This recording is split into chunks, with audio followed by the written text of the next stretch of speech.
Hello, people of YouTube. My name is Steve Gray. This is Gray's Guitars. Thank you for watching. If you're new here, please hit that subscribe button, turn on that notification bell, leave a like, and feel free to comment down below what you would like me to do for future guitar and music-related videos. So, Harley Benton is releasing another guitar yet again. As they like to do. They are releasing the single-cut version of their version of the Les Paul Jr. If you're not familiar, they have already released a DC version with a single pickup, so now we are getting a single-cut version with two pickups. I know a lot of people were looking specifically for the two pickup juniors, and it's their kind of TV yellow finish. We can just kind of go through the pictures here, show you what you're working with, and then we'll go through the specs. I do like the cut here better. They got kind of like the Kluson style tuners. I believe the entire thing is made out of mahogany, but yet again, we will go ahead and take a look at the pics. So right here, intonatable bridge. A lot of people do enjoy a bridge that you can actually intonate, unlike the, I know a lot of the Gibson versions, Epiphone versions, do not have that as an option. Yup, your standard 3x3 headstock here. Got the serial numbers, got the Kluson Deluxe tuners, pretty decent tuners, got that nice cutaway. And this is just a nice looking guitar, and it is a reasonable price, more than a reasonable price. Comparing this to like the Epiphone, which we will take a look at momentarily, the price is significantly cheaper. So price-wise, you're looking at about $237, then plus about $50 for shipping. So you're going to end up being about $280 to $300 into this, all said and done, shipped to your door if you're in the U.S. So let's just go over the product details here real quick. Harley Benton SC Special TV Yellow Vintage Series Single Cut Electric Guitar, aka the Dirty Mustard. So the body is mahogany, the neck is mahogany, the fingerboard is amaranth, so probably some type of rosewood or ebony, subgenre. It looks like, we got a set neck, C shape, 22 medium jumbo frets, Graphtec nut, pretty decent. Gibson scale length 24 3/4. Fretboard radius is 12, also similar. 3-ply pick guard. Pickups the Roswell P90s. Alnico 5 in the bridge, and the Roswell P90S and Alnico 5, so they're both Alnico 5, decent pickups. You got 2 volumes, 2 tones, 3-way toggle. You got the wraparound bridge. Wilkinson vintage style with a gear 15:1 gear ratio, and the color is going to be TV yellow there. Finishes satin. Stock strings are 10-46.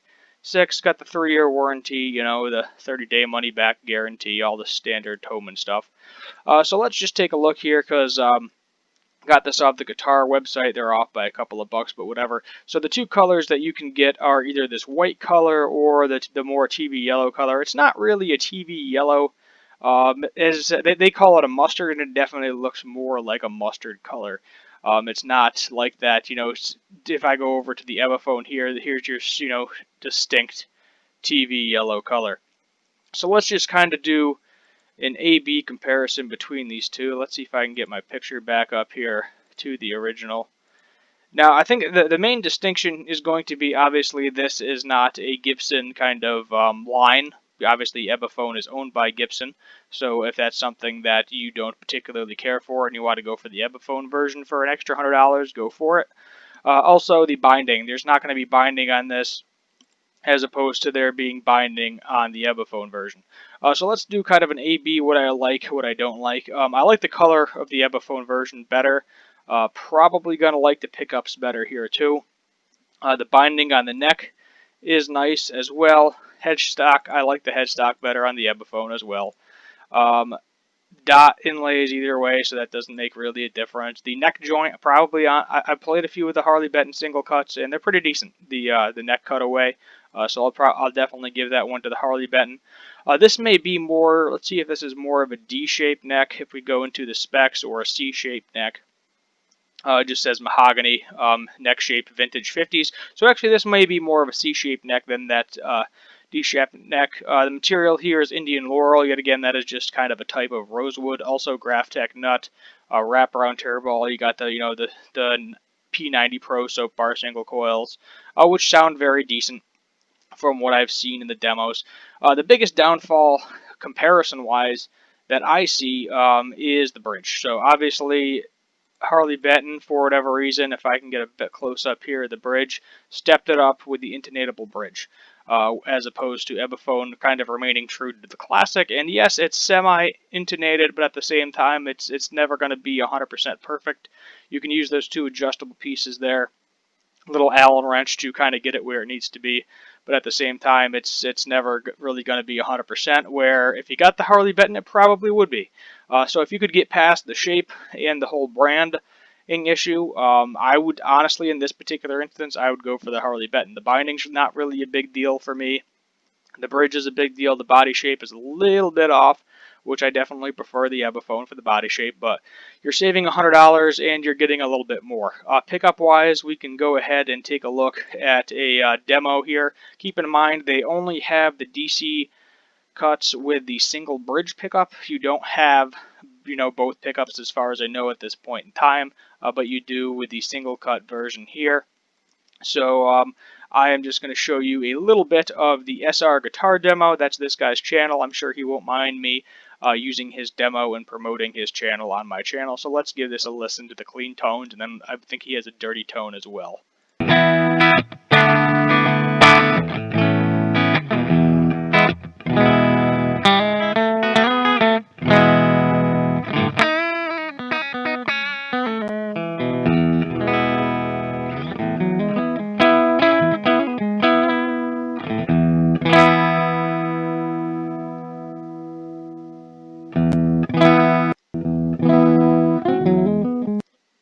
And this is just kind of him messing with the tone knob, so I'm just going to go ahead and get to more of a crunch channel.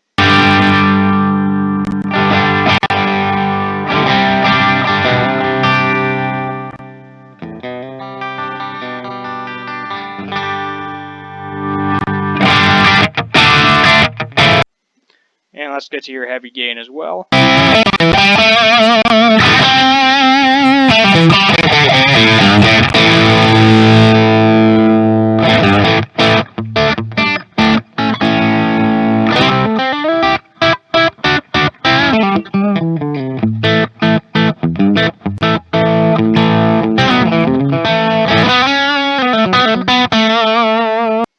So it isn't going to be the same exact sound as the Epiphone or a Gibson. Definitely no. It's definitely going to be on the cheaper side. As I said, you're getting a guitar for a decent playing guitar, I should say, for around $300. Fret wise, that's from what I've been told, hit or miss. But keep in mind, it is bridge pickup wise. I don't know about neck pickup wise. It's going to sound the same. Both of these are going to be their Roswell kind of house brand pickups, so nothing majorly special there.